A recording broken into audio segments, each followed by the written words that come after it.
в синята кухня. Третирахме от корема и лично аз се чувствам като 6-ти клас, втория срок. Браво, браво. Правим се амюзбюш. Лидия поскача наляво, надясно, опитва. Да имаме две резерви. Не, трябва сега да е погледни. Може ли? Да. Лидия, стига ни яли от заготовките. Ако ни нямаш доверие, това е друг въпрос. Браво, браво, много хубаво работите, много. Аз като учителка на момчетата им давам шестица, им пиша шестица за заготовките, дано се справим, че не искам да пиша двойки. Давайте, момчета, давайте, давайте, днес печелим!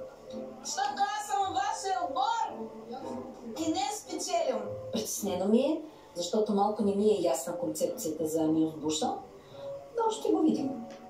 Слушай, какво е? Това е канапе от варен картоф с сотирани гъби и бекон. Мус от... Да почнем начало. Лидия, нали ти си дъскалицата? Ти трябва да ни покажеш как се презентира амюзбюш. Какво стана? Не умееш да презентираш. Яко?